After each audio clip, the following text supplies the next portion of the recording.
Hey, hi Vijay, this is Sahil. Yeah, hi, Sahil. Um,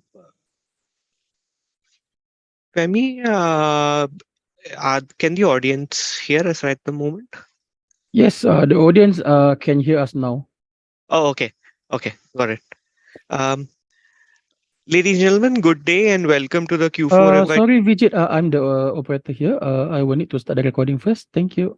Okay. Thank you.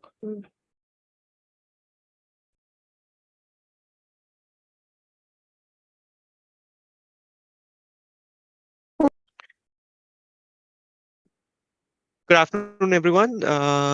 Good day and welcome to Q4FY23 earnings conference call of Delhivery Limited, hosted by City Research. This is Vijay Jain. So before we start, Delhivery would like to point out that some of the statements made in today's call may be forward-looking in nature, and a disclaimer to this effect has been included in the earnings presentation shared with you earlier. Kindly note that this call is meant for investors and analysts only. If there are any representatives from the media, they're requested to drop off this call immediately. To discuss the results, I'm pleased to welcome Mr. Sahil Barua, the MD and CEO, Mr. Sandeep Barasia, ED and Chief Business Officer, Mr. Amit Agarwal, Chief Financial Officer, and Mr. Varun Bakshi, the Head of Investor Relations. As a reminder, all participants' line will be on listen-only mode, and participants can use the raise hand feature to ask any questions post the opening remarks. I thank the management team for providing us the opportunity to host this call, and I invite Mr. Sahil Barua to take us through the key highlights of the quarter, post which we'll open up for Q&A. Over to you, Sahil. Thank you. Thank you, Vijay. Thank you to the City team for hosting this. And welcome to all of you to the earnings call, and thank you for joining. Before we begin, I'd just like to place on record the company's thanks to Mr. Abhik Mitra and Mr. Sunil Bansal, both of whom were key management personnel of the company who've decided to move on during this quarter. Apar, if we can begin. So the overall summary for this quarter is that the positive momentum in market share volumes and profitability that we had begun to build up in Q2 of this year has continued, and the company has broken even at an adjusted EBITDA level. A quick snapshot of the quarter follows here. In Q4 Fiscal 23, we have achieved revenues of 1,860 crores across our business lines, which represents a growth of 2% over Q3. Q3 is usually our seasonal high because we have the Diwali festive sales in e-commerce during this period. And therefore, the growth in Q4 is heartening to see over what is our usual peak quarter. More importantly, the company is broken even at an adjusted EBITDA margin level. Positive momentum in margins was visible starting Q2, continued into Q3, and the same forces have continued into Q4 as well. The improvement in margins has been driven by increased utilization across the network with increased volumes and a number of cost optimization measures that we'll talk about. Overall, we did 180 million shipments in our core express parcel business in Q4, which represents a 5.6% growth over the seasonally high Q3 period. And adjusting for Shopee volumes from the same period last year represents a growth of nearly 17%. The PTL business continues to recover strongly. We delivered about 318,000 metric tons of freight, which represents nearly a 24% growth quarter on quarter from Q3 to Q4. We continue to cover 18,500 pin codes. We've expanded the network marginally during this quarter. Customer base has continued to grow. We have over 27,000 active customers. Revenue continues to be well diversified. 57% of our revenue comes from customers who use more than two of our services. And the company continues to be very adequately capitalized with over 5,500 crores in cash and cash equivalents.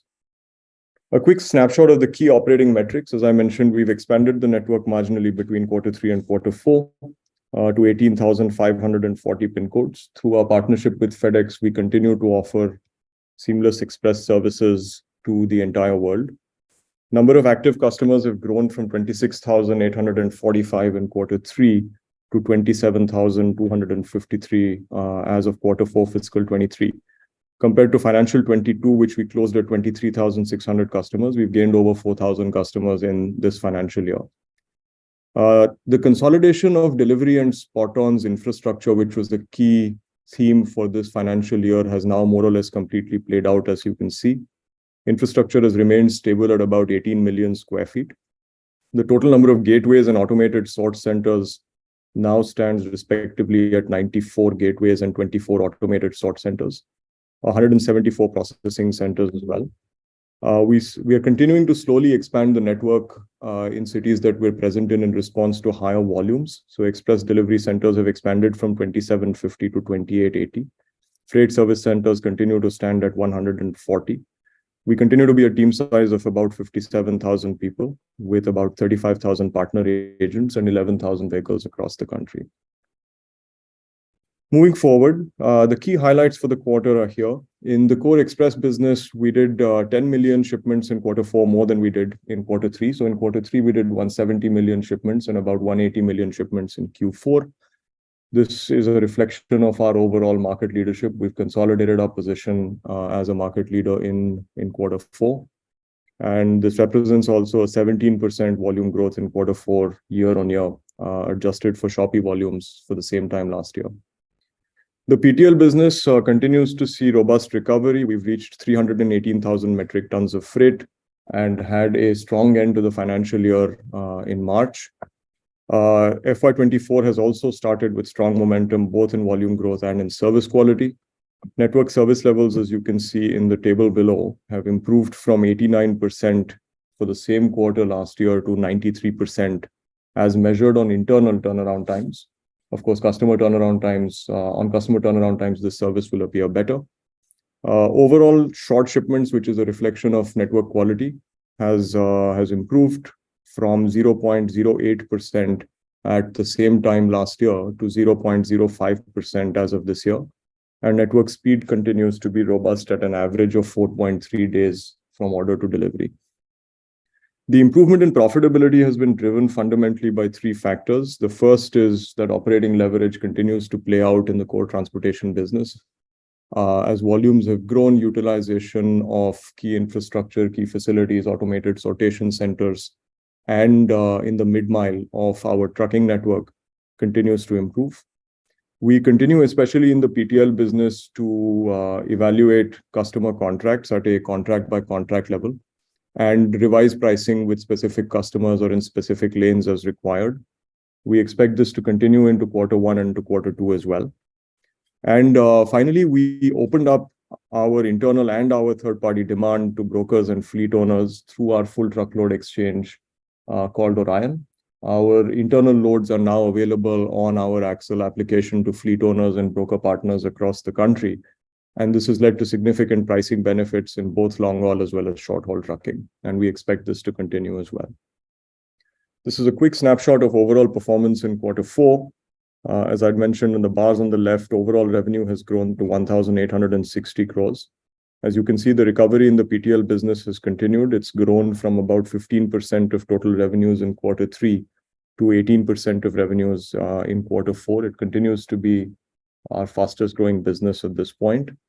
The express business continues to be 63% of total revenues. We've seen robust volume growth and we expect this to continue. And the newer businesses, which is the truckload business, the supply chain services business, and the cross-border business together, have seen 6 to 8% growth quarter on quarter and form about 20% of our total revenues. The bars on the right, on the top, you see express parcel. Express parcel revenues between Q3 and Q4 have remained broadly flat, while shipment volumes have grown from 170 million to 180 million. Yield per parcel has dropped due to a change in two fundamental factors. The first is a change in mix away from heavier shipments towards lighter shipments. We typically see larger heavy volumes in Q3 as people are buying fridges, refrigerators, consumer durables, suitcases, and heavier items during the period. And the second is a reduction in average parcel weight across the entire network. So this is not due to a pricing change. On the PTL business, revenues have grown from 277 crores in Q3 by about nearly 20% to 328 crores in Q4. And freight tonnage has increased from 258,000 tons of freight to 318,000 tons of freight in Q4. The truckload business has grown 8% quarter on quarter from 102 crores of revenue to 110 crores of revenue approximately. And the supply chain services business has also grown 6% quarter on quarter from 178 crores to 188 crores of revenue. The cross-border services business has declined 14% between quarter 3 and quarter 4 from 66 crores of revenue to 57 crores of revenue. However, it must be pointed out that this is influenced by two factors. Volumes have remained stable. Yields in the air freight business have declined by close to 20%, leading to a decline in revenue overall. And the ocean freight business was affected seasonally by the Chinese New Year. At an adjusted EBITDA level, I'm pleased to report that the company has broken even in quarter 4. Quarter 1, of course, as you can see in the graph on the left, was affected by our integration with SpotOn, where we had temporarily paused a certain amount of PTL volume. However, as volumes have returned to the network, you can see quarter on quarter a continuous improvement in margins from negative 12.5% to negative 7% to negative 3.7% to now 0.3% as of quarter 4. And as volumes continue to come into the network, as we continue to grow, we expect this trend to continue.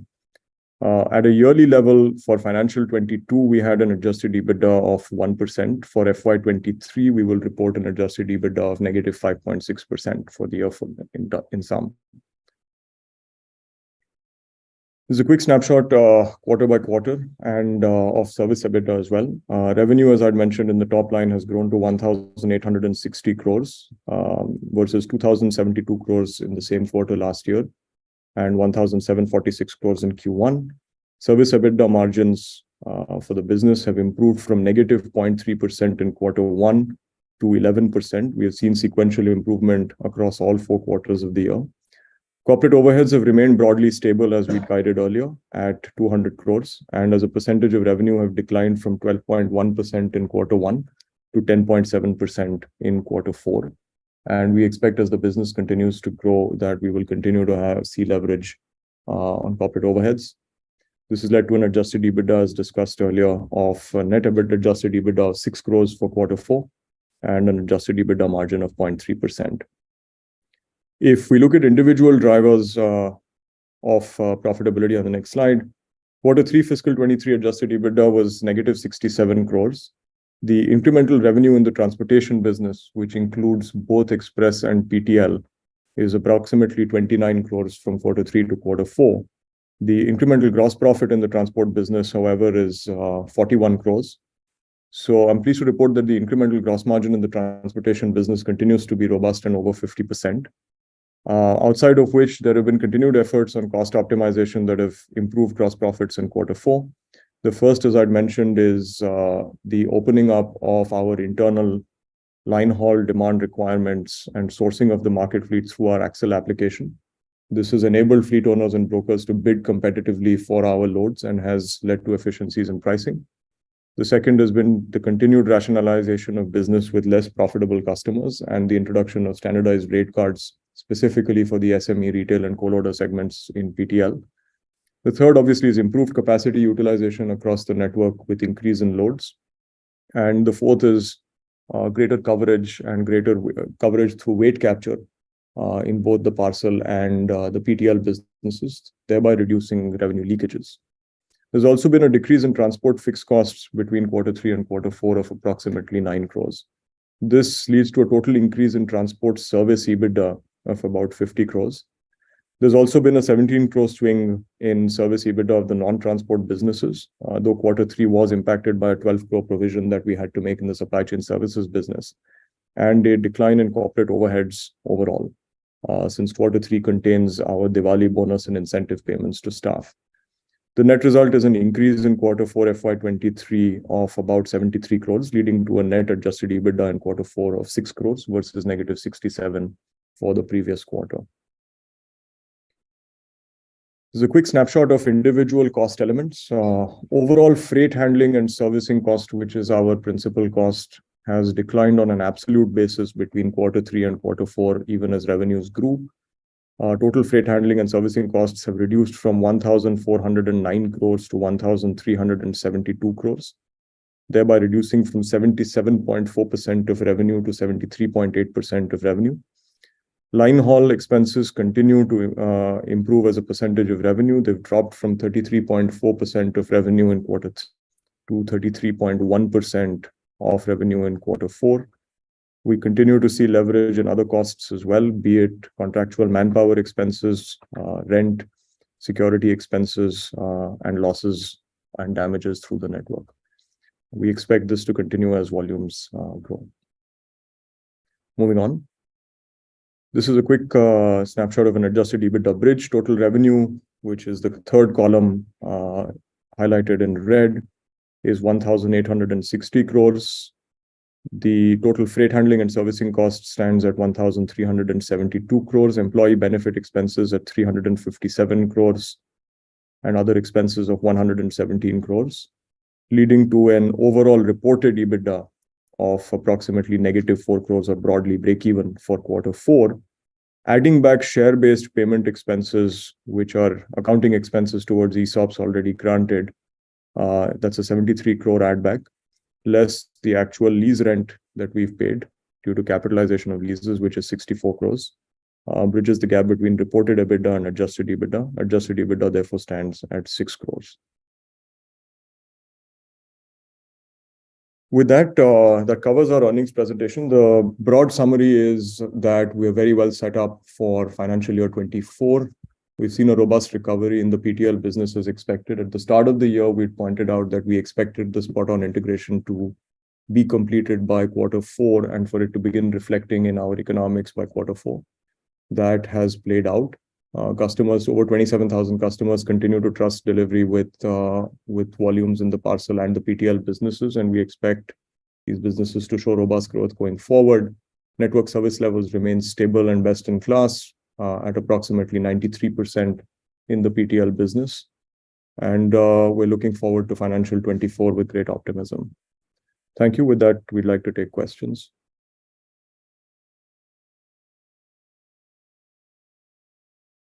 Hi, anyone who has a question, please raise your hand and we'll take your questions. Thank you.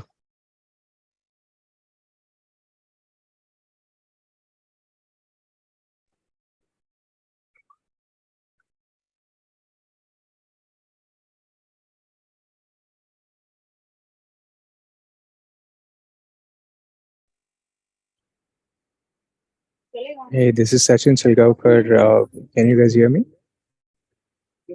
Go ahead, Sachin. I can hear you clearly. Hey, Sahil. Congrats on a good set of numbers. 3 questions. Firstly, would like to get your sense on the outlook for express business. One gets a sense that, given that most companies are, focusing on their profitability, the shipments are slowing down. So, clearly from a 2 to 3 year view, things should normalize. But how do you guys look for the next 9 to 12 months in terms of shipments and, any thoughts on yields as well? Sure. Do you want to go through all 3 questions and then I can answer them all together? Okay, sure.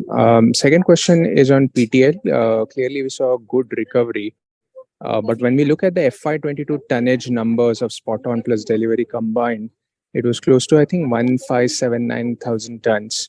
So just wanted to understand, the roadway towards that. Is it going to happen gradually, or could we see now a sharp improvement given that network service levels have materially improved? And last question, we clearly saw some articles about 𝐒𝐮 coming into India. So, and, of course, we have seen ONDC picking up. So wanted to understand the opportunity for delivery from both these sides. Thanks. Certainly. Thank you, Sachin. I think the third question is sort of linked to the first one almost. In the near term, the outlook for express, I think you're right that, and we've called this out before, that there will always be turbulence that individual players in the e-commerce market will face. However, as a category, I think we continue to be firm believers that e-commerce will continue to grow as it sort of becomes both, as it both replaces to some extent offline in some categories as new categories come online. I think that process continues in India. We don't see that abating. But as I'd mentioned, I think individual players will likely face turbulence in this market. I do want to point out that a slowing market, and a market in which customers are focused on profitability is an extreme advantage for Delhivery. We are by far the most efficient player in this market, and we price that accordingly to our customers and will continue to do so. And so an environment in which our customers are counting their costs is one where they are more likely to shift more and more volume to delivery. And as I mentioned earlier, we do not face pricing pressure from customers, as you can see. Even at our yields, the express business continues to be highly profitable. So I view this as sort of as a positive. Turbulence is always a good thing for delivery overall. We've gained share even between Q3 and Q4, and I think we'll continue to gain share in this market. We also will continue to expand capacity, obviously. So even if as we gain volumes, our ability to service them, we don't expect to be diminished in any way next year. In terms of �shein, I think it's an interesting announcement. Reliance bringing in �shein. They obviously were a fairly high volume player the last time they were here. I think they significantly improve the sourcing capabilities as well for Reliance. In fact, I think AJIO has been one of the fastest growing e-commerce platforms in the last 12 months. And I think this certainly bodes well for the market. Apart from which, I think category spending by any single large player always sort of, it's like a high tide which lifts all boats. And so when �shein comes in and category spending hopefully comes in because of that, I think other e-commerce companies also stand to benefit. On ONDC, I think we're integrated. We do service volume through ONDC. Volumes are sort of at this point in time quite small, but gradually picking up. I've discussed this before. I think we are quite positive in general about ONDC and the possible impact that it has in terms of directly connecting sellers to buyers without intermediary marketplaces. However, I think there are a number of other issues that will need to be ironed out, which will take some time, which is how do you handle returns and refunds and so on. But broadly, if you ask me, I think both �shein and ONDC are positives for the industry. In terms of PTL volumes, I think we've seen a sharp ramp up between Q3 and Q4 already. We do continue to see robust volumes in the first quarter of this financial year as well. I think the market has now taken note of the fact that the integration issues that plagued us at the start of the last financial year are behind us, and our network service levels, in fact, are higher than they've ever been at any previous point in Delhivery's history. Whether the uptick in volumes will be extremely sharp through this year or not, I think will depend to some extent on our own sales capabilities and our sales spread. And also at the same time, we have to be careful to make sure that we maintain service levels where they are. So we have to make sure that it's well calibrated with our infra build out.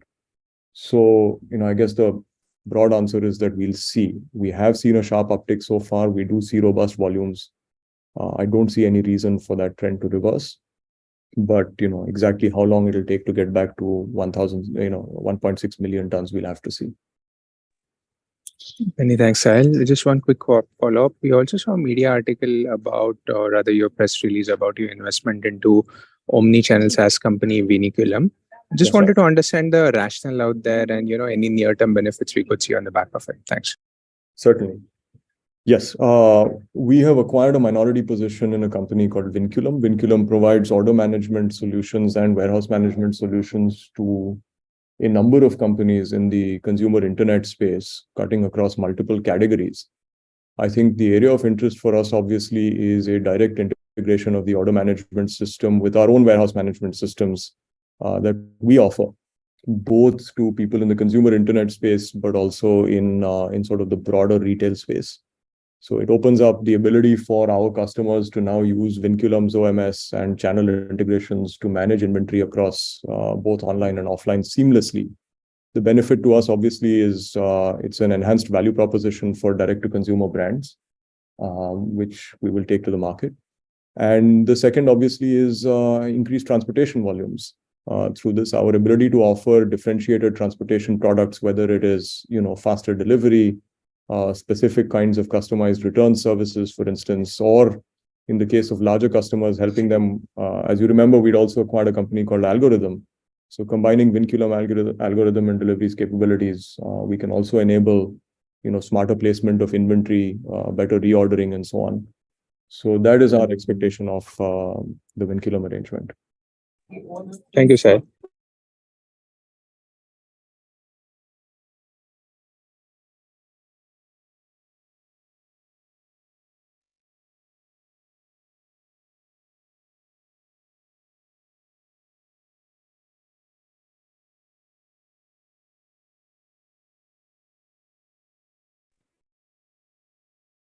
Hi, Sahil. This is Aditya from Macquarie. I had a few questions.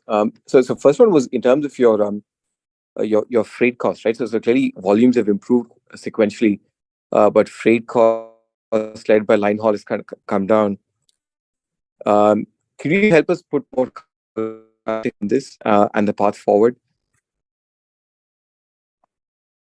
Aditya, I'm sorry, I lost you for just a bit. Would you mind just repeating that for me? No worries. So the question was about the fact that you improved volumes in this quarter, both PTL and express parcel, but clearly your freight costs have come down, and that's been led by lower line haul expenses. Could you just provide a bit more context and color around this?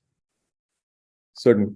I think there are a couple of things that are at play here. One is the share of tractor-trailer movements in our overall ton-kilometer usage as map has improved. This is something that we've been calling out for the last year or so, that as tractor-trailer penetration increases, our line haul costs per unit continue to improve.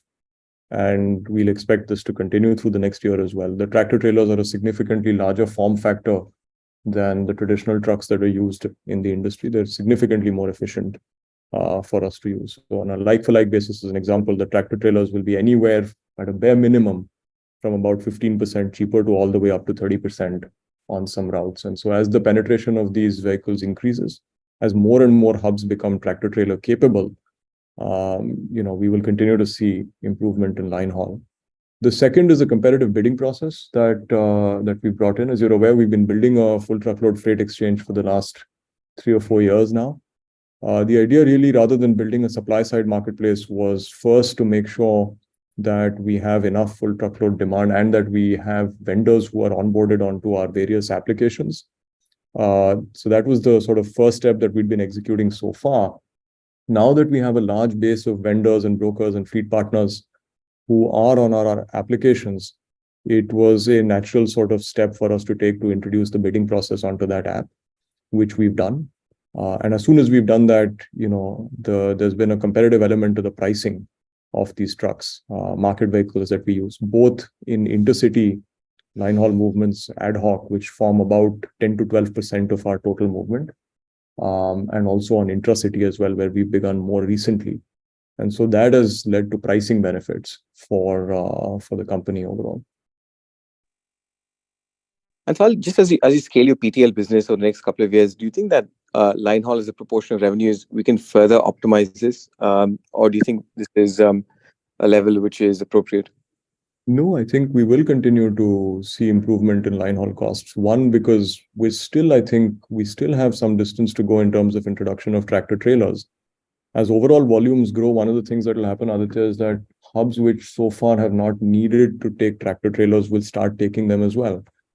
As an example, 2 or 3 of our fastest growing hubs off the top of my head in the last year have been, if I'm not mistaken, Nagpur, Chandigarh, Kanpur, Indore, all of which are starting to become big tractor trailer hubs for us. And so as more of the secondary hubs around the country become trailer feasible, we will continue to see improvement overall. That's one.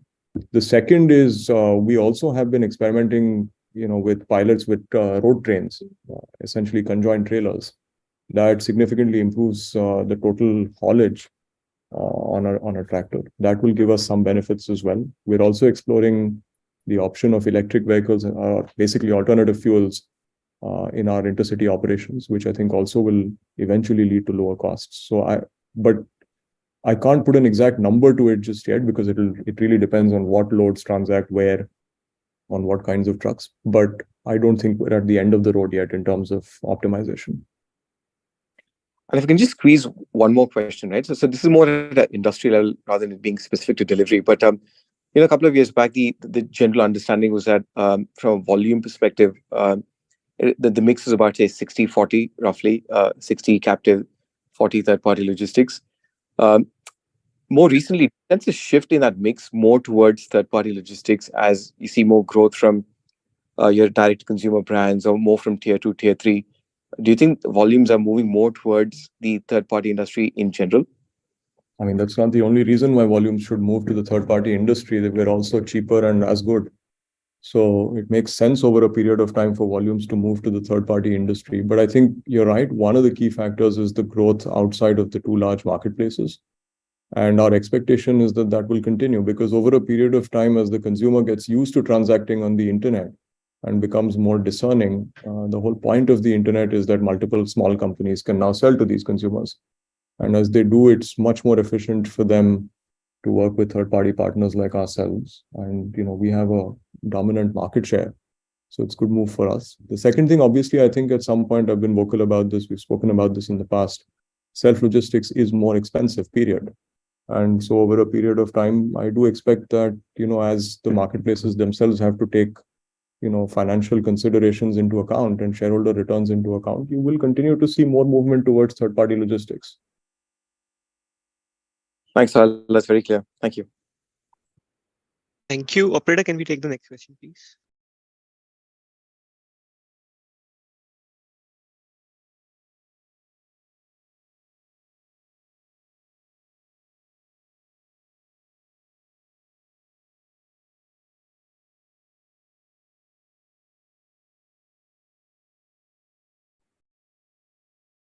Yeah, hi, am I audible?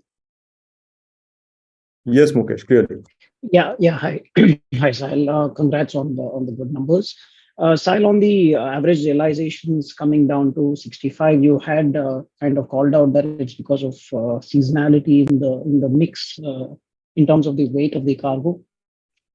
Just looking at, last, say, 10 quarters, this has been the lowest.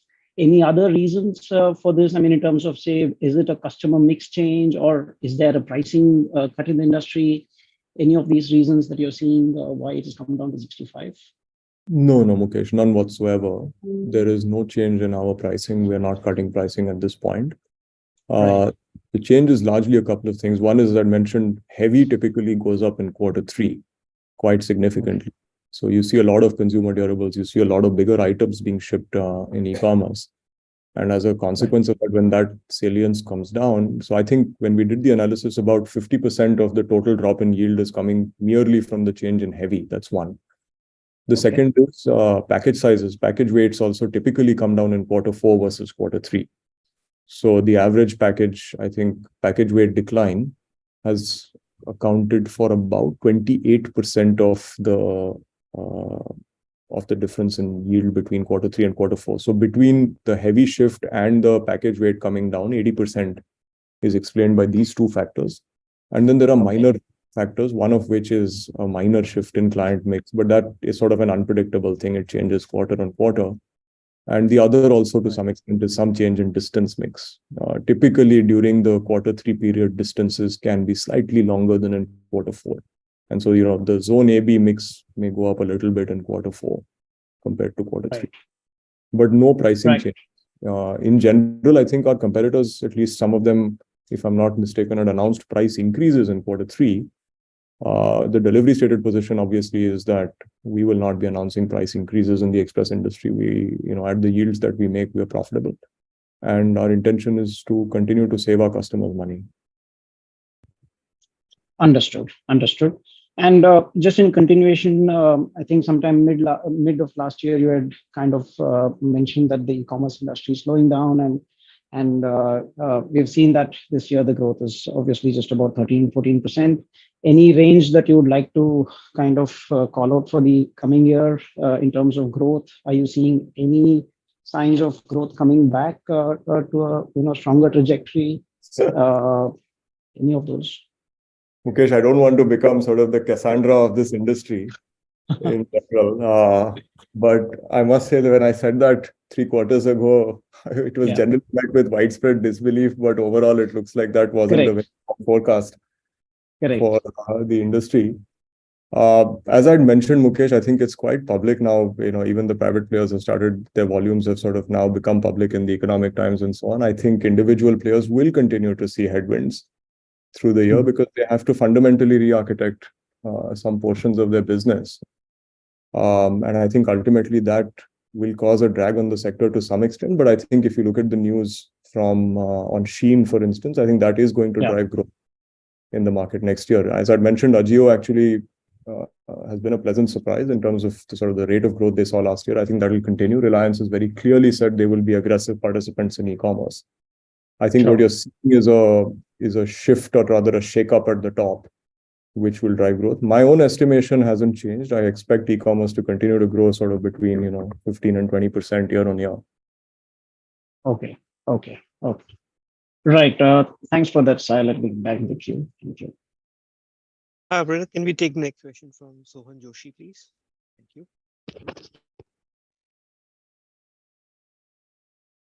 Sohan, you can go ahead, please. I'm audible, sir. Am I audible? Yes, Sohan, please go ahead. Yeah. Congratulations, Sahil, for these numbers. Just two questions. This improvement in adjusted EBITDA is on account of PTL volumes going up. Hence, there was an improvement in mid-mile utilization because we have most of the fixed cost concentrated at the mid-mile.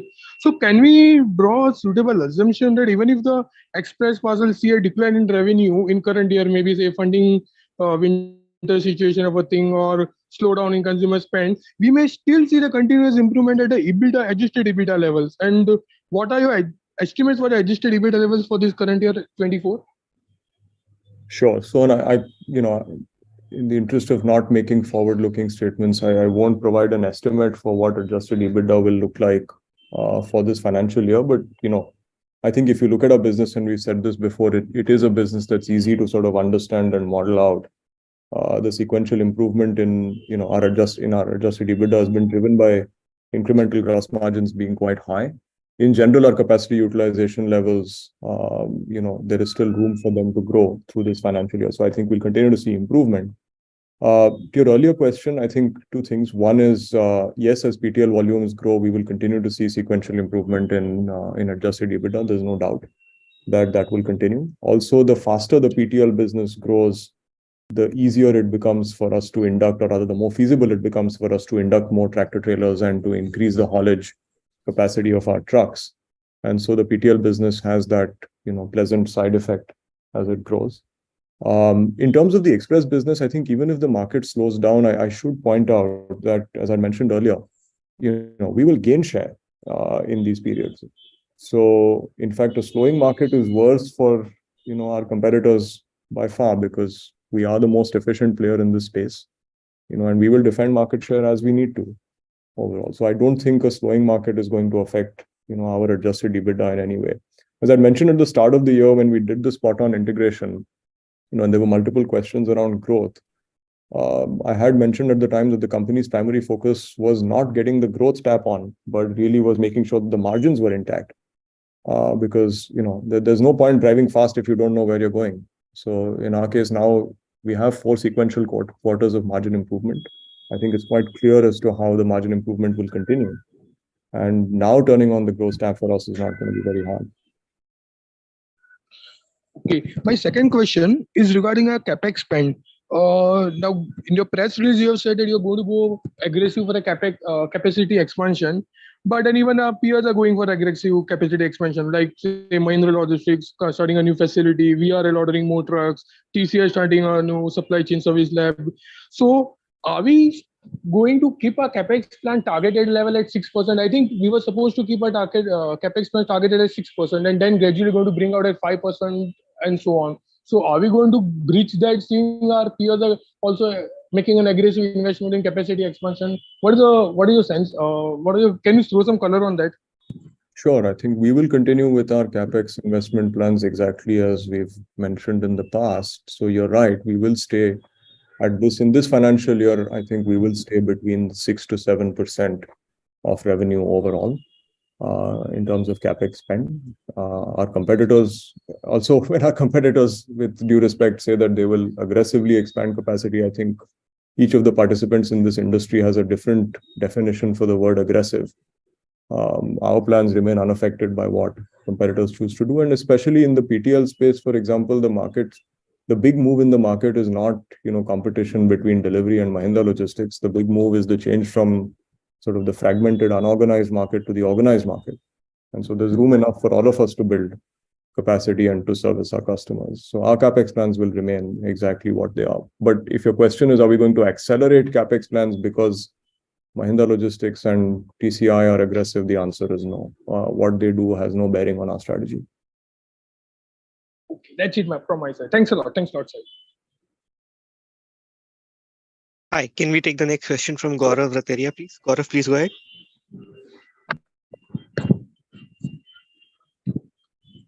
Am I audible? Yes, Gaurav, Yes. you're audible. Yeah, hi, thank you for taking my question. So I have a couple of questions. First, would it be possible to quantify the impact on the PTL volume and revenues due to churning out of the less profitable customers in fiscal 23? And could this be a tailwind to revenue in fiscal 24? Sure. Do you want to go through all your questions or should I go one by one? Yeah. My second question is the yield reduction that you talked about appears to be more like a seasonal phenomena. However, it is not visible in the Q-on-Q trends in the last year fourth quarter. So is this something which is more than seasonal, and any structural change going on in terms of pattern of demand across different segments which is driving this weight reduction? And third question is a rough math indicates that the adjusted EBITDA for the transportation business could be in high single digits for the quarter. Is this understanding correct without giving any numbers? And how to understand what would have been the total ROC for this business and what it could become over the next 2-3 years? Thank you. Sure. Thanks, Gaurav. Let me start with the PTL volume question. Yes, the recovery between 318,000 tons of freight that we did for the quarter. So let's say on average, let's say 110,000 tons, 108,000 tons of freight per month compared to, let's say, 140,000 tons of freight on average that we were doing Q4 last year. The gap is about 32,000 tons a month. My sense, though I don't have the exact numbers off the top of my head, my sense is that nearly about a third of that, at least, would be customers that we have voluntarily churned through the year, and business that we've jettisoned either because it didn't fit our vision for what the PTL business should be. So it was either a form factor or a shape or a lane that we didn't wish to service, or at a margin that we didn't wish to service. So is that going to be a big tailwind for the next year? I think it certainly is. But as I had mentioned, we do continue to evaluate all of our contracts. We do continue to evaluate customers on an ongoing basis. I think Delhivery and Spot On had slightly different ways of doing business, and now that's sort of been consolidated.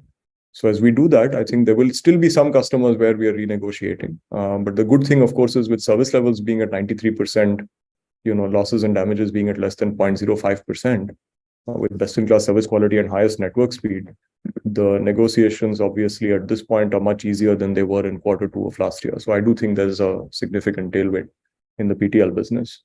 In terms of your yield question, last year's Q4 numbers, that's also why we keep calling out Shopee and taking it out, because I think Shopee was a big distortionary factor in Q3 and Q4 of last year. Because among other things, they were shipping extremely small packages and in high volumes across the country. So I think that's partly why you don't see the change between Q3 and Q4 in the last financial year. In the last financial year, those two quarters, numbers are contaminated by Shopee. Otherwise, the seasonal trend that you see as we look through our data of the last 11 years, it's fairly common to see this change from Q3 to Q4. The last bit is on adjusted EBITDA for the transport business. I can't provide specific numbers, but because we don't do segmental reporting. But yes, you would be correct that the transportation business is significantly profitable, which is quite obvious because those are the businesses that have the PTL and express businesses are the businesses that have grown this year, and obviously the incremental gross margin comes from there. And broadly, you can see that fixed costs have broadly either remained stable or come down. In terms of the return on capital, our expectation for every business that we run is that it meets an ROC hurdle of 30%. So, and the transportation businesses comfortably reach that. Super useful. Thanks a lot, Sahil. At some point in time, it will be great to have some color on segmental breakup on EBITDA or kind of ROC, just to understand what stage different businesses are in right now. Thank you. Thank you. Hi, thanks. Can we take the next question from Alok Deora, please? Alok, please go ahead. Hi, good evening. Congrats on good numbers. So just actually one question I had. So we have seen Amazon increasing capacity and Blue Dart also inducting new planes. So just wanted some color. How do you see this? Is it because there has been sharp improvement in the outlook, or is it specific to certain segments like e-commerce, for example, where we are seeing a very strong demand outlook, which is why these players are adding capacity? And also, one more thing is, how does Amazon adding capacity impacts us? Certainly. I think Amazon adding or not adding capacity makes no difference to anybody other than Amazon. So it's, quite irrelevant as far as delivery is concerned. Obviously, the self-logistics arms at various points have flirted with the idea of externalizing the services, but, unfortunately, strategy is easier to conceptualize than to execute. And I don't think their expanding capacity is going to make any significant difference to the market. Obviously, if they are expanding capacity because they expect their volumes to go up, I would view that as a big net positive for the industry as a whole. Because if Amazon's volumes are to go up, that means increased spend on the category. That has to mean increased spend, which will drive consumers to come into other, online businesses as well. So in some senses, I guess the answer is it doesn't really matter.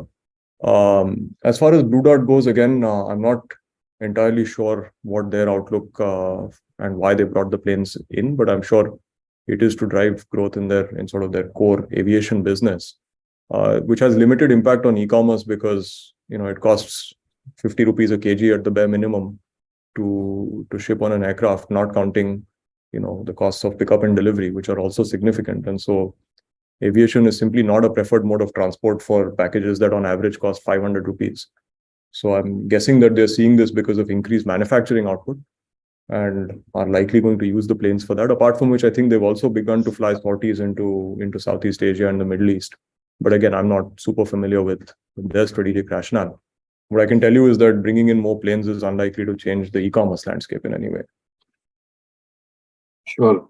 And just also wanted to understand, so if you look at these two segments like e-commerce and the B2B, so in Spoton, when we had this integration, hiccup, during the first quarter, so some of the customers had gone to other, players. So are we seeing them coming back, or just some light on that? Sure. The short answer, of course, is yes. We are seeing them coming back. Customers are not unused to the idea of switching networks, in the event that there is a temporary disruption in any one network, because the reality is, I speak not just for delivery here, for any network, this is a possibility. There could be a variety of different reasons why somebody's network in a specific lane or an IT system or a bunch of trucks or a hub, is incapacitated for some reason. And so customers are amenable to that. So we have seen customers return. As I mentioned, you've seen a 23.4% increase in volumes in PTL between Q3 and Q4. Whatever the number might be, I'm sure the industry has not grown 23.4% between Q3 and Q4. So we've gained share. That share, obviously, to some extent has meant customers shifting volumes from other providers back to delivery. I think from our standpoint, the way we look at it is that 93% service levels with an average delivery time of 4.3 days across the entire country and less than 0.05% short and damaged deliveries. That's a best-in-class service. And so customers really have no reason to not be working with delivery. So we do continue to see both increased share of wallet from customers, new customers coming in who've never worked with us before, and recovery of accounts that had temporarily paused during the integration. Sure. Just one last question. So I'm not asking anything like a forward-looking in that sense from the company side, but what kind of growth at the industry level we could look at for the B2B segment as well as for the B2C segment? Because I believe that in last couple of quarters, the outlook has changed, because we have seen some slowdown in some specific areas. So if you were to look at FY24 and 25, what kind of growth outlook could be there for the industry in these two verticals? Sure. I think if you look at e-commerce in general, while any individual year sort of may go up and down for a variety of different reasons, broadly, if you work your way backwards from, what percentage of consumption do you expect e-commerce to be, let's say 5 years out, and work backwards, an annualized growth rate of between sort of, 18 and 25% odd seems broadly par for the course. I think that seems appropriate. From our standpoint, I think it's quite simple. As the market leader with the cost advantage that we have, our minimum expectation will be to grow at market rates, if not gain share. But of course, as I mentioned, our competitive advantages grow larger the larger we get, and so potentially we will grow faster than the market as well in some years. In terms of the B2B industry, I think growth rate in PTL is driven by a shift from FTL to PTL to some extent. That's one. The second, obviously, growth comes as people are shifting away sort of from, in our case, in the organized space, comes from the shift from unorganized and fragmented players to organized players. Generally, it's sort of a GDP plus kind of growth rate. Our expectation for the PTL business, obviously, we've grown 23% in the last quarter. Delivery standalone was growing, anywhere between 60 and 100% a year. Spot on standalone was growing anywhere between sort of 15 and 30% a year. I think in the near term, as the industry organizes, our expectation will be to grow in mid to high double digits. Thank you. Can we take the next question? Can we take the next question from Abhijit Mitra, please? And just a reminder to participants, please limit yourself to 2 questions only. Abhijit, please go ahead. Yeah, thanks for taking my question. I hope I'm audible. Yes, you are, Abhijit. Please go ahead. Yeah. I might have missed this point earlier, but the drop in PTL realizations almost 4% QOQ. I mean, what are the factors behind that? As in, is it because I see some of the other peers also reporting 4-5% sequential drop? So is it because the raw material or the ingredient costs have not reduced for the industry per se? So how to sort of look at this reduction? It's in our case, I mean, I have no idea. I can't speak to our competitors' businesses or our peers, but at least in our case, it's largely mixed shift. We have 4 major segments in our PTL business, which is one is major accounts, which is essentially enterprise accounts. The second is SMEs, the third is retail, and the fourth is aggregators. So as the mix across these 4 shifts, and in a period of high growth, the mix will be slightly volatile. There are changes in yield. So in this quarter, it happens to have reduced by 4%. That's one. The second, obviously, is that lane mix also makes a little bit of difference. So in a specific quarter, if, for instance, you are transacting slightly lower distances because of the kinds of loads you're doing, there's a possibility for yields to come down. But there's nothing structured. I don't think any of our competitors has announced in the PTL space any sort of pricing moves. We certainly haven't. Customers aren't asking for it. So it's really just mix. Got it. That's helpful. The second question is, regarding your unbilled receivables. Again, this is a guess by looking at your other financial assets. It seems to have gone up significantly. And if I add, again, the estimated number of unbilled receivables and receivables, that days as a percent, as a ratio of sales seems to have jumped a lot in this year. How to sort of look at that? Sure. Amit, CFO. Yeah, Abhijit, this is basically increased because in the last quarter of this year, actually second half of this year, we started integrating the Spot-on's billing system with Delhivery's billing system. Prior to this, both companies had their own billing system, and Delhivery's billing system was not a fully automated billing system, but it is now close to the final stage. So because of this and a couple of remaining modules that are to be built out, we had this extended billing cycle or a longer period than we would like. We expect to see a significant improvement in our unbilled days and the collections days, both over next 2 quarters. Got it. I have other questions. I come back in the queue. Thanks. Thank you. Can we take the next question from Alok Deshpande, please? Alok, please go ahead. Sahil, 2 questions. First, again, sorry to come back on this question on the yield, but given the fact that you have given the numbers for Shopee for last Q4 also, wasn't the decline in Q4 last year much lower in the sense that it was just 3 or 4% fall vis-a-vis 7-8% fall Q-on-Q this year? And will this 65 rupees now, how do we see this going? I mean, is it as we go into Q1, Q2, does it usually bounce back in Q1 and Q2 compared to Q4? That is my first question. And second question is, see, after Q1, when we reorganized the entire spot on sort of acquisition, we had Q2, Q3, and Q4, where the benefits of the volumes kicked in, and that sort of flowed directly to the adjusted EBITDA. Now, is the pace of that slowing down, and now going forward in Q1 and Q2 or Q3? I mean, will we see the normal operating leverage or the normal pace of operating leverage kicking in? Sure. I think both good questions. The first one on yield, look, unless there is any need to make pricing interventions with any customer, which we don't foresee, I don't think there'll be any structural shift in yield. One difference between the last financial year and this one is that we've actually gained share in the heavy segment within e-commerce. And so the salience of heavy was larger in Q3, I would say, in this financial year than it was in the previous one, which is why the drop also sort of looks larger between Q3, Q4 this year than it was last time, because we gained a significant amount of share in this sector. It's a capability that is in some ways unique to delivery, outside of which there's obviously a mix shift between Q3 and Q4. More importantly, I think on yield, looking at the aggregate yield, obviously as simply, revenue divided by volume, without the impact of mix is a bit misleading. What's important, and the statement that I'd make, is to say that we don't anticipate any sort of significant structural differences on pricing.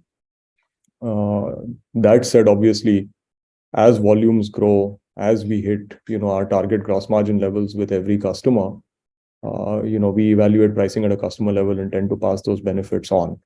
But at no point in time are we going to see any change in margins, irrespective of what happens to yield. So Q1, Q2, short answer, I don't think there's anything structurally that will change. I think the yields will remain where they are. A little bit of it will depend on sort of how the heavy volumes grow in this period. To your second question, which was around PTL, that's actually a very good question, right? Incremental gross margins actually have showed no sign of slowing down in Q4.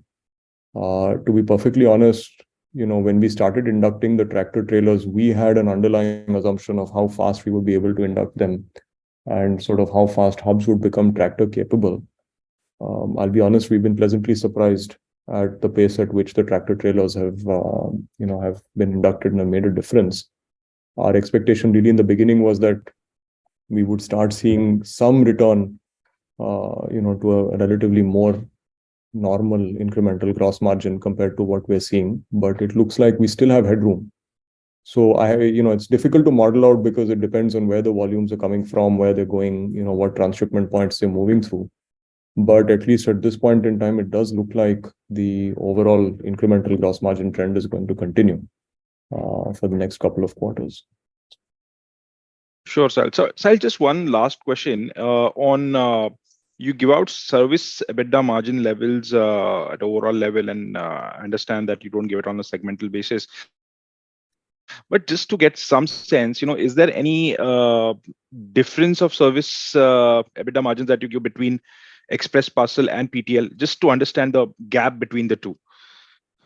We don't declare these at this point. We are evaluating, and at some point, I think we'll start providing more color around segmental margins, but at this point, we don't. There is a difference between at this point in time, given the relative volume scale, I think there is a difference in the service EBITDA margins between the Express and the PTL business. The Express business obviously has significantly higher service EBITDA margins than the PTL business right now. But over a period of time, these are both fundamentally, sort of consolidation, deconsolidation businesses. And one of our advantages, of course, is that we run a fully integrated netable third-party agency. And obviously, I have a vested interest to provide some numbers. So I'll refrain from doing that, because this is one of those cases where maybe even if I say it, you probably shouldn't believe it. But look, I think we are the market leader in this space among the third-party logistics companies by a stretch. I think, easiest way is for you to just maybe order 100 packages online and sort of see how many of them come through delivery. And in terms of the self-logistics arms, I think 𝐒𝐻 is perhaps slightly larger than us in terms of overall volumes, but not significantly so. So, my sense is between the top 3 players in this space, which are the 2 self-logistics arms and delivery, we will probably form somewhere between, I don't know, maybe about 75 to 80% of the market. Got it. That's very useful. Thank you. Thank you. Can we take the next question from Sachin Dixit, please? Thank you. Sachin, please go ahead.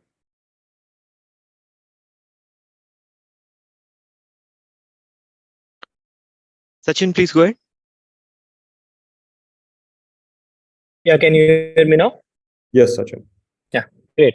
Hi, Sahil, great quarter. I had a question regarding the ESOP expense. So roughly 2 million odd ESOPs were issued in May.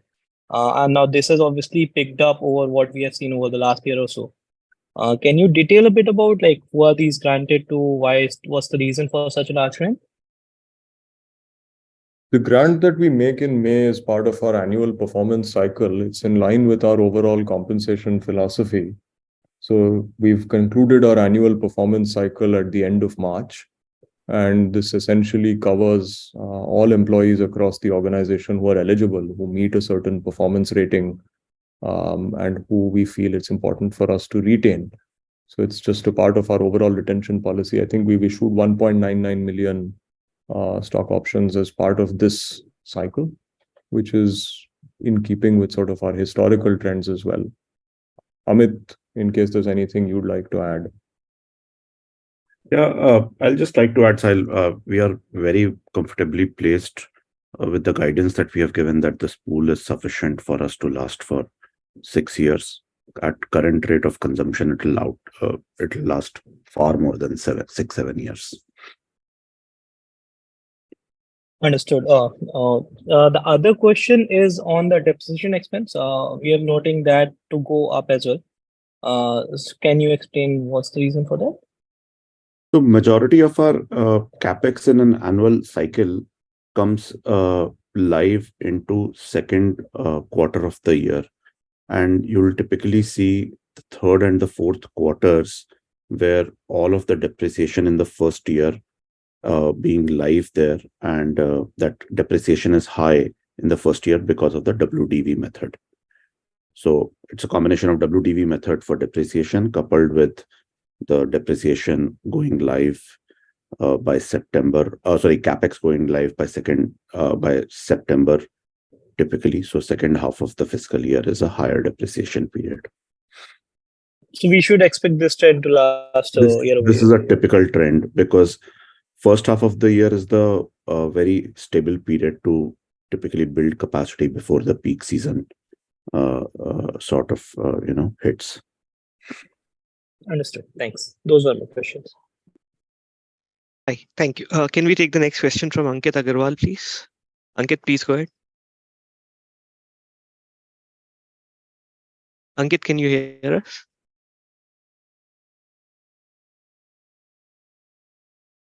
Hi, can you guys hear me? Yes, Ankit. Yeah. Again, wanted to go back to the depreciation question. I just wanted to check, was there any impact of higher number of Volvo trucks being introduced in our fleet this year that led to increase in depreciation cost this year or this quarter particularly?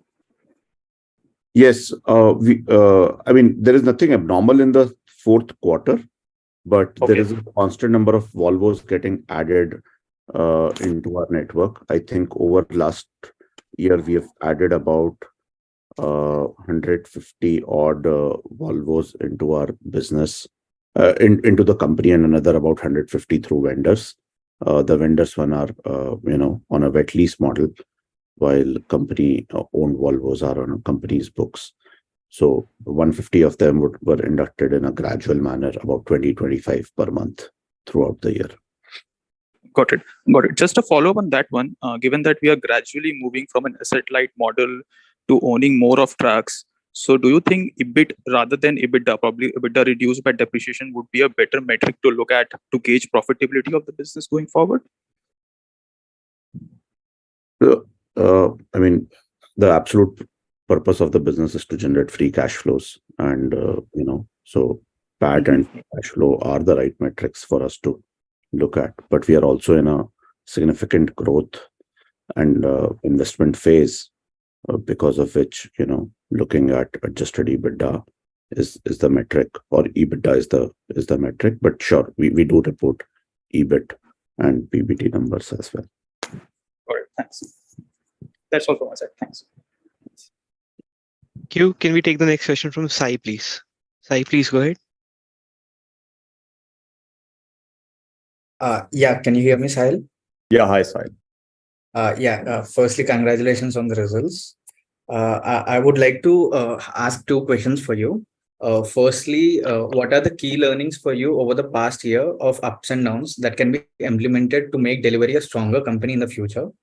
And secondly, with both Amazon and Flipkart having started their 3PL operations, how is Delhivery thinking through this risk of this entity scaling up their operations over time? Sure. I think, good question. The first one, I think the first big learning for us obviously is, ultimately with the integration of SpotOn was really, that even though we thought we had everything ticked and done, our systems were integrated, customers had been onboarded, contracts had been done appropriately, pricing had been appropriately done. I think at the end of the day, our training systems needed more work. I think so going forward, were we to be acquisitive again in the future, I think we're going to be more careful in terms of sort of the acquisition period and the post-merger integration process. I think there are some very good learnings in terms of how to project manage that better. That's one. The second, I think, that has come up, especially over the last 12 to 18 months, is, as we've dealt with a world which is sort of increasingly volatile, both in terms of volumes, fluctuating up and down, individual players in the market sort of, sometimes going boom or bust. And apart from which, fundamentally also operating as a logistics company in a changing weather environment, I think we're also, for instance, learning how to manage risk in our network much better. So key learning has been sort of, as we are building these larger pieces of infrastructure to really think through a larger variety of risks and making sure that the company is risk-proof. And I think that's starting to reflect to some extent in the service levels overall. I'd say these are sort of look, it's an operations business, right? You learn something new every day in an operations business. But if I were to say, what are the two big chunky things that we've learned this year, I'd say these are the two. So I think we've improved our M&A muscle significantly, even though we've gone through a painful period in the first quarter. And the second is, I think we're learning how to take sort of more balanced decisions with risk in mind. To your second question on Amazon and Flipkart, I think every quarter this does come up. And, it's come up from the day we started this business in 2011. What happens if self-logistics does whatever people think it's going to do? But the short answer to that is I don't think self-logistics companies can be externalized as easily. This sounds great on paper.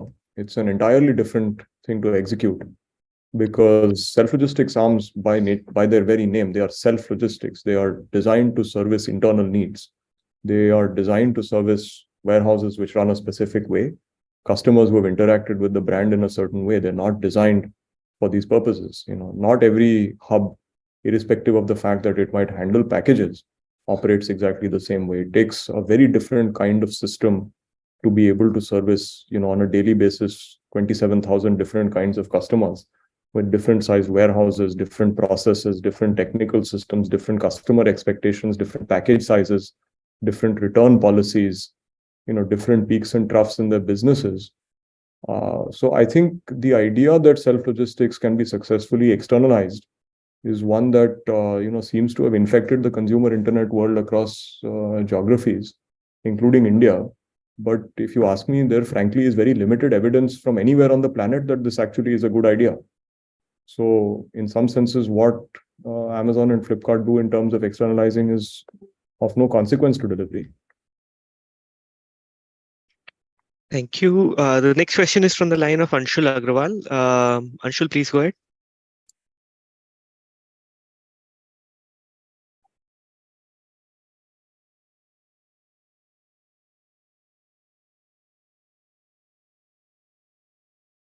Anshul, can you hear us? Please go ahead. I'm so sorry, I was muted. Sure. Am I audible now? Yes, Anshul, please go ahead. Yeah, Anshul, Sure. please go. Sure. Thank you for the opportunity, Sai.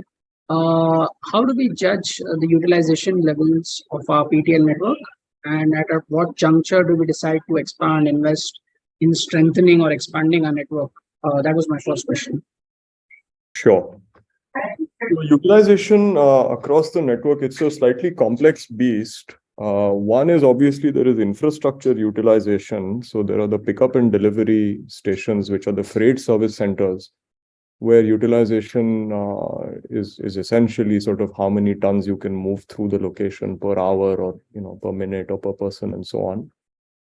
Then there is obviously the trucks, which where utilization is on is measured to essentially the combined utilization is on a ton kilometer basis. So it's a combination of sort of how much you fill up the truck, billable weight versus carrying capacity, and also distance utilization. And then for the hubs, obviously, again, it's a throughput utilization measure. Various parts of our network have various degrees of utilization, as you can imagine. So an aggregate utilization, in some senses, is a little bit of a meaningless construct because it really depends on each of the individual hubs. Also depends on the life cycle of the hub. So, a hub which has been around much longer, obviously, will be significantly more utilized than a hub which has just been expanded. So to give you an example, we just consolidated 2 of our facilities in Indore into a single facility. And the single facility's utilization is at on a percentage basis slightly lower than the utilization of the 2 individual facilities, but it's higher overall capacity, so it's handling more tonnage. Usually capacity utilizations in the trucking network, unless it's a very sparse lane, will range sort of in the 60% to the 100% sort of level. We do have trucks, of course, which are over 100% utilized because essentially we are matching loads very well in those trucks. And at the hub level, usually utilizations will vary somewhere between sort of 80% all the way up to a little over 100% in some hubs. Our decision to expand a hub will usually come when we see a sustained period of near 100% utilization of the hub's theoretical capacity. I do want to point one thing out, though, very clearly, Anshul, which is, as the business has grown, our ability to engineer higher productivity out of our hubs has also significantly improved. So even today, for example, we have hubs which have the ability to do 6 tons per person per day, and at the same time we have smaller hubs which may be at 3.5 tons per person per day. And so the first step will be really to take that 3.5 up to 6. Also, as we introduce more robotics, as our systems become better, the throughput that we are extracting out of our existing hubs is also going up. So to some extent, we are sort of, there's no other way to say it, we're really sort of inventing this also as we go along.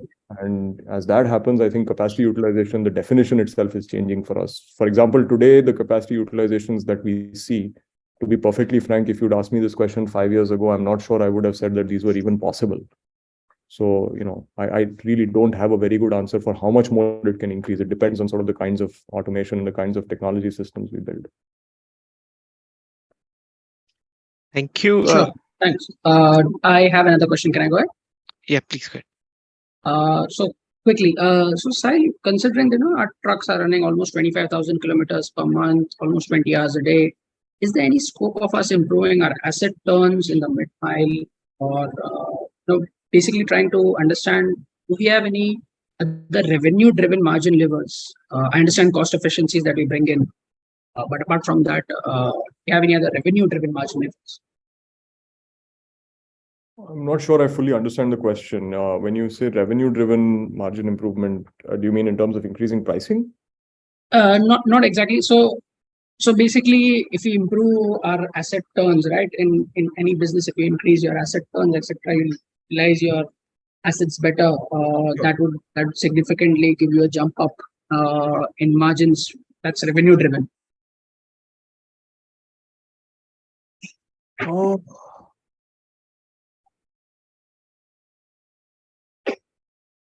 So probably to sum it up, basically, do we see our asset turns improving from the current levels?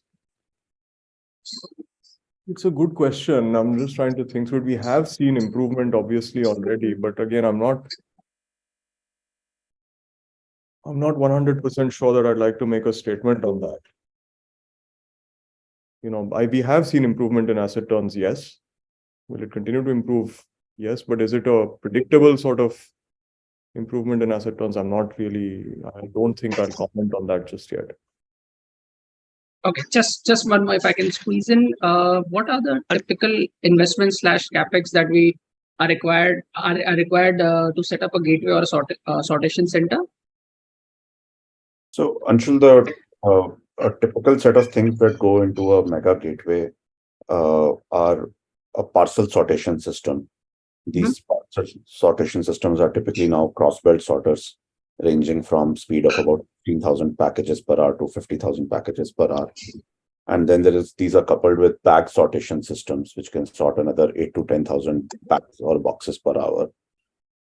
We invest in, we don't buy any land building. All of that is leased from the owner of the property. And we do all of the designing of the facility, including automation, furniture, fixture, electrification, and IT enablement of the facility. Thank you. Can we please take the next question from Sneha? Sneha, please go ahead. Yeah, can you hear me? Yes, Sneha, please go ahead. Yeah, so just one question from my side. Considering we have been talking about Ajio's growth in recent periods, do we have any updated stats on what customer concentration for our business now looks like? We do. Our top 5 customers at the time that we listed formed, if I'm not mistaken, about 44% of our revenue. And as of this quarter, I think that number is less than 40%. Sure, thanks. That helps. Thank you. I do want to point one thing out, though, however, Sneha, I know we've called it out before, but I will call it out again, which is that customer concentration is also because customers buy multiple services from us. So service line customer concentration is lower because a single customer may buy, PTL and Express and supply chain services and so on. So this at an account level, at a name account level. Got it. Thank you. Sure. Thank you, Sneha. We have time for one last question, I guess, and that's going to be me. Sahil, most of my questions were answered, but in general, when you talked about, capex plans this year of 6 to 7%, I'm just curious, given what you've called out on growth, and growth in the current fiscal year was also not that very high for the industry. How would you split that capex between what you do on automation side, between Volvo installations, and between new locations? Is a bulk of this capex still going to be Volvo in FY24? So Vijay, about 1/4 to 1/3 capex could be in Volvos and trailers. We buy trailers for sure. Buying of Volvos is between us and our partners, but that could be somewhere between 1/4 and 1/3 of the total capex that we plan to do. About 10% of it would be 10 to 15% would be in supply chain services business, and out of the remaining bit, about half of it would be attributable to automation, and remaining half to IT equipments and all of the other furniture fixture enablement inside the facility. Got it. So, Amit, these will be still inside existing facilities, or new facilities is included? These would be including the new facilities. So as we have announced that there is a Bhiwandi mega facility which will go live this year, hopefully sometime in late August or sometime in November. That plus Bangalore mega facility, which is expected to come in March of 2024. So what will happen is that, for example, in Bhiwandi, we'll be consolidating 3 of our facilities under one roof. The net area we don't expect to increase by much, but because it's larger facility, there will be new set of automation, and the existing set of automation will be repurposed into another part of the country. All right. Thanks, Amit. Those were my questions. Thank you so much, everyone, for joining this call. I'll hand it back to Sahil for any closing remarks, and then we'll close the session. Thank you. Thank you, Vijit. Thank you to the Citi team for hosting us, and thank you all for joining today's call. I think the summary remains the same. I think we've had another good quarter. Our focus was really sequential margin improvement that has continued. And we've consolidated our position in our two core businesses, which is the express parcel business and the PTL business. Our focus for the next year is going to be to continue to sort of expand thoughtfully, to continue to maintain our service levels at best-in-class levels, and continue to drive improvements in unit economics, and where possible and where necessary, pass those benefits on to customers and keep improving our profitability. I think we're well set for the next financial year. And so far, it's been a good start to the financial year. So hopefully that will continue. Thank you. Thank you all for joining. Thank you. Thank you, everyone.